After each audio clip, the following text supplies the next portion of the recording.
Local స్థానిక అంశాల మీదకి వచ్చేటప్పటికి లాస్ట్ వీక్ రియల్గా కొంచెం లిటిల్ సెన్సేషన్ అని అనిపించింది.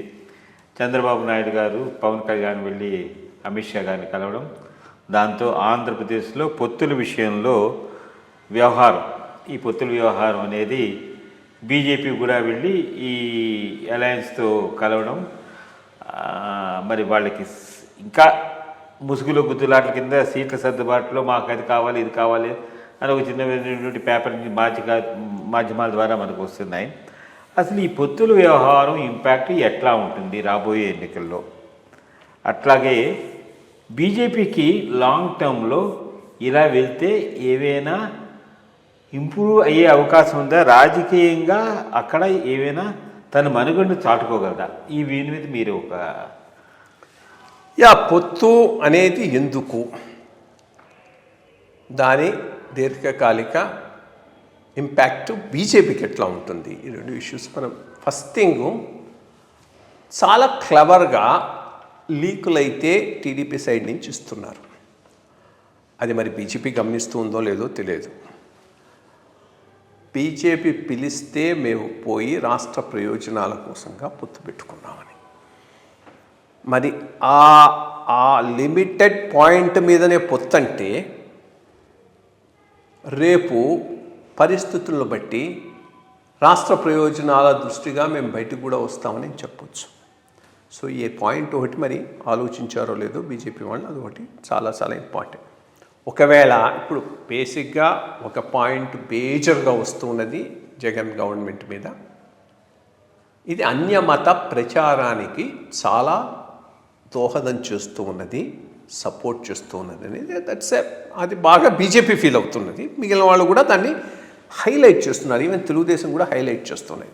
హైలైట్ చేసి లబ్ధి పొందడానికి ప్రయత్నం చేస్తుంది. అదొక అంశం కింద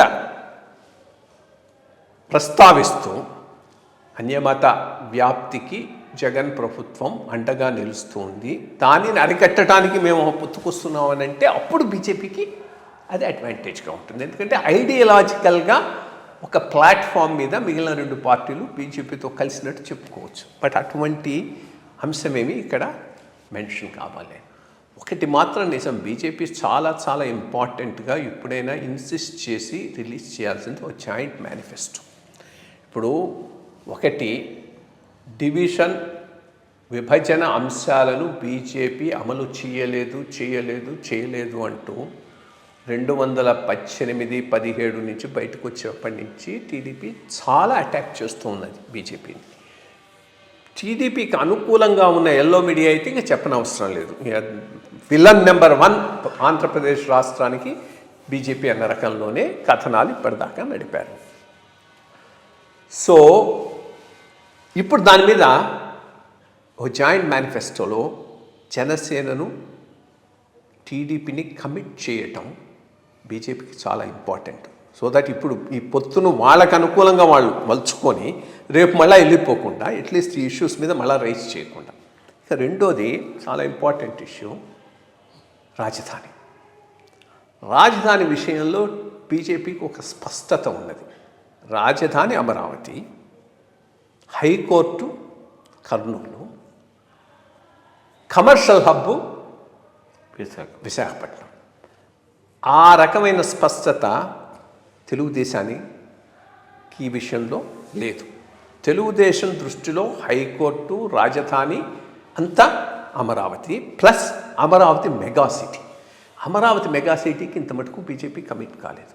సో దాని మీద కూడా ఒక జాయింట్ మేనిఫెస్టో అంశం ప్రధానంగా వివరించాల్సిన అవసరం అయితే ఎంతైనా ఉన్నది. లేకపోతే సడన్గా మేము అనుకున్నాను ఇది ఇవ్వలేదు అని వెళ్ళిపోతే హెల్ప్లెస్గా బీజేపీ అనిపిస్తుంది. బట్ అఫ్కోర్స్ ఆ హెల్ప్లెస్నెస్ రాకపోవచ్చు. అంటే అక్కడ 350-400 వచ్చాయంటే ఇంక అసలు ఎవరు కమ్ అనరు. ఎట్లా పోతే అట్లా పోతుంది, అది వేరే విషయం. బట్ ఐడియాలో ఒక స్ట్రాటజీలో ఇవన్నీ ఆలోచించుకోవాల్సినటువంటి అవసరం అయితే ఉంది. మరి ఆ థింకింగ్ చేస్తున్నారో లేదో. మూడోది, బీజేపీ నేషనల్గా 3-4 అంశాల మీద చాలా గట్టిగా ముందుకు పోతుంది. ఒకటి సిటిజన్షిప్స్ అమెండ్మెంట్ యాక్ట్, ఇవాళ దానికి రూల్స్ నోటిఫై చేస్తామని అంటున్నారు. హిందుత్వ, రామజన్మభూమి, దెన్ నో అపీస్మెంట్, ఇది ఒక మేజర్ అంశం. మరి దీని మీద ఈ బ్రాడ్ ఇష్యూస్ మీద ఒక అండర్స్టాండింగ్ లేకపోతే పొత్తు ప్రాక్టికల్ కాకపోవచ్చు. ఇదో పాయింట్ కూడా ఆలోచించుకోవాలి. రెండోది, ఈ ఇండివిజువల్ బెనిఫిట్స్ ఇవ్వటం మీద, అంటే ఈ ఫ్రీబీస్ ఇవ్వటం మీద బీజేపీకి ఒక నేషనల్ పర్స్పెక్టివ్, నేషనల్ పాలసీ ఉంది. ఇవి ఇస్తాం, ఇవి ఇవ్వం, ఇది అని. ప్రాంతీయ పార్టీలకి అది లేదు. వీళ్ళు దే ఆర్ ప్రామిసింగ్ ది మూనే ప్రామిస్ చేసేస్తున్నారు. మూన్ ప్రామిస్ చేయటంలో రేపు డెలివర్ చేయలేరు. డెలివర్ చేయకపోతే ఇప్పుడు వాళ్ళతో కమిట్ అయినప్పుడు బీజేపీ కూడా కమిట్ కావాల్సి వస్తుంది. సో దాని మీద ఒక క్లారిటీ తీసుకోవాలి. ఇవన్నీ క్లారిటీ అయితే తప్పకుండా తీసుకోవాలి. అది బీజేపీ ఇంట్రెస్ట్. బట్ పొత్తు దీర్ఘకాలంలో బీజేపీ ఆంధ్రప్రదేశ్లో ఎలగటానికి ఇండివిజువల్గా పాయింట్ ఉంటేనే బాగుండుండేది. బట్ నేను కేస్ స్ట్రాటజీస్ డిఫర్ కావచ్చు, ఆలోచనలు డిఫర్ కావచ్చు, వీళ్ళకి ఇంకేదో ఊహ ఉండొచ్చు, మనకు అంతని ఊహలు వాళ్ళకు ఉండుండొచ్చు. పొత్తులను అంగీకరించినప్పుడు అది పక్కన పెడదాం. బట్ పొత్తుకు ఈ కొంత బేసిస్ అయితే అవసరం. పొత్తు అయిన తర్వాత డెఫినెట్గా ఈ కాంబినేషన్కు ఆంధ్రప్రదేశ్లో అడ్వాంటేజ్ వస్తుందనేది వాస్తవం. ఎందుకంటే వీళ్ళు ఏమి రాసినా కానీ, ఒకటి ఈరోజు మోడీ బ్రాండ్ ఒకటి ఆల్ ఇండియా బ్రాండ్, దానికి సాలిడ్గా ఓట్లు పడతాయి. సపరేట్గా పోటీ చేసిన, యాక్చువల్గా సపరేట్గా పోటీ చేస్తే ఒక పెద్ద అడ్వాంటేజ్ ఏంటంటే, ఫస్ట్ టైం ఇప్పుడు మాట్లాడితే మీరు 1% అంటూ ఉంటారు ఈ తెలిసి తెలియని అనలిస్టులు అందరూ. 1% ఎందుకైంది లాస్ట్ టైం వాళ్ళకి ఒకటే మిషను. 2019 బీజేపీ అక్రాస్ ఆంధ్రప్రదేశ్ ఒకటే మిషన్, చంద్రబాబు గారు గెలవకూడదు. ఆ రకంగా ఓట్ చేశారు.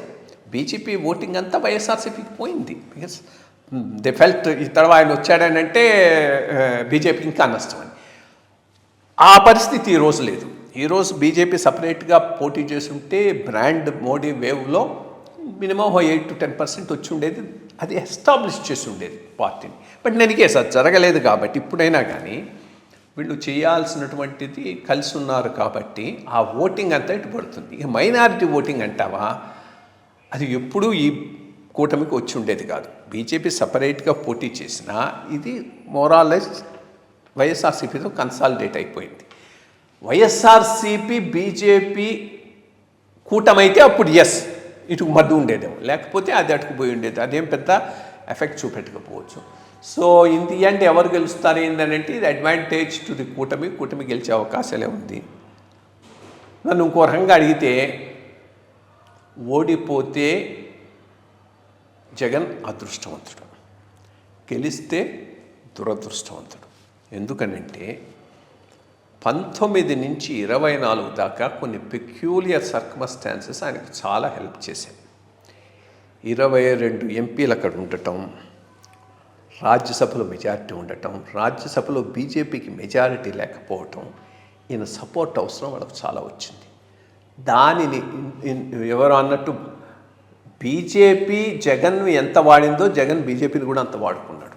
అందువల్లనే ఇంత లెవెల్లో ఫైనాన్షియల్ ఇండిసిప్లిన్తో కంటిన్యూ కాగలిగాడు, ఇన్ని ఫ్రీబీస్ పంచగలిగాడు. లేకపోతే పంచగలిగి ఉండేవాడు కాదు ఇదంతా.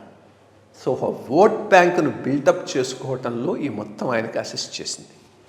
2024 తర్వాత డెఫినెట్గా 300+ బీజేపీ ఉంటుంది. సపోర్ట్ చేయడానికి చాలా అదర్ పార్టీస్ ఉంటారు. ఈయన నెంబర్ కూడా చాలా తగ్గిపోతుంది, గెలిచినా కానీ తగ్గిపోతుంది. సో ఈ తర్వాత ఆ స్పెషాలిటీ రాదు. ఇప్పటికీ 5 ఏళ్లకే మొత్తం రాష్ట్రాన్ని నాశనం చేసి, ఆర్థిక అరాచకం చేసి, మిగిలినవన్నీ ఆపి తన ఇమేజ్ కోసంగా ఇవి పెంచుకున్నాడు. 6 నెలలలో ఎక్స్పోజ్ అయిపోతాడు. జస్ట్ 6 months కనుక ఉన్నాడంటే ఇవన్నీ ఎక్స్పోజ్ అయిపోయి ఉన్న పేరంతా పోతుంది. ఇంకా మళ్ళా రాలేడు. ఓడిపోయినాడు అనుకో, ఈ 5 ఏళ్ళు మంచాడు, ఎవరు వచ్చినా ఆ పైన పంచలేరు. సో ఇమేజ్ అట్లాగే ఉండిపోతుంది. కాబట్టి ఒక రకంగా అదృష్టవంతుడైతే ఓడిపోవాలి, దురదృష్టవంతుడైతే గెలుస్తాడు. తెలుగుదేశం వరకు గెలవటం అనేది వాళ్ళకు ఎగ్జిస్టెన్షియల్ ఇష్యూ. గెలిస్తేనే పార్టీ మనుగడ ఉంటుంది, ఓడిపోతే పార్టీ మనుగడే ప్రశ్నార్థకం అవుతుంది. సో అందుకని వాళ్ళు డెస్పరేట్గా ఉన్నారు. అందుకని పొత్తులకు వీటికి అన్నిటికీ అంగీకరించారు. ఈవెన్ పవన్ కళ్యాణ్ వాళ్ళకు కొంత కలిసి వచ్చాడు కాబట్టి అది వాళ్ళకు అడ్వాంటేజ్ అయింది. సో చూద్దాం ఏ రకంగా ఆంధ్రపోతుంది అనేటటువంటిది. మీరు చెప్పింది చాలా బాగుంది. ఎందుకంటే ఈరోజు మనం తెలంగాణలో చూస్తే తెలుగుదేశం యొక్క మనుగడే లేదు. వాళ్ళు టోటల్ పొలిటికల్ సీన్లోంచే బయటికి రావడం అదంతా చూసాము. ఇండైరెక్ట్గా మరి ఖమ్మం డిస్టిక్లో మటుకు కాంగ్రెస్తో పోడంబడికి చేసుకోవడం ఇవన్నీ మనం చూసిన విషయాలు. సరే, ఇక మనం స్థానిక అంశాల్లో తెలంగాణ దగ్గరికి గురించి మాట్లాడుకుంటే లాస్ట్ వీక్ మనము ఈ బీఆర్ఎస్ బీఎస్పీ అలయన్స్ అని ఒప్పందం అయిందని చెప్పి అనుకుంటున్నారు. దీని ఇంపాక్ట్ వలన ఇటు బీఆర్ఎస్కి ఉపయోగపడుతుందా, అటు బీఎస్పీకి ఉపయోగపడుతుందా, వీళ్ళకి ఏమైనా ఎక్కువ సీట్లు రావడానికి అవకాశం ఉంటుందా? అది సక్సెస్ అయితే ఇద్దరికి ఉపయోగపడుతుంది.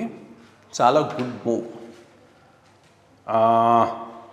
అది ఎవరి ఐడియాయో కానీ రైట్ ఐడియా. ఎందుకు? ఒకటి, బీఆర్ఎస్కు ఒక లీడర్షిప్ ఉంది, ఫండ్స్ ఉన్నాయి. తెలంగాణ బీఎస్పీకి కొన్ని పాకెట్స్ ఆఫ్ సెక్షన్స్లో మంచి హోల్డ్ ఉన్నది, బట్ వాళ్ళంతటా వాళ్ళు గెలిచేటటువంటి హోల్డ్ అయితే లేదు.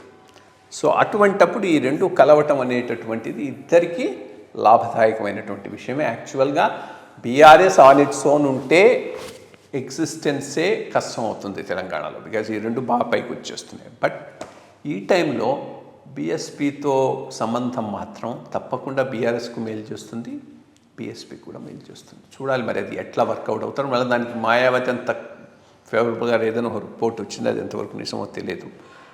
బట్ అయితే మాత్రం అది ఇద్దరికీ ఉభయదాయకంగానే ఉంటుంది రెండు పార్టీలకు. మంచి విషయాలు చెప్పారండి. నమస్కారం.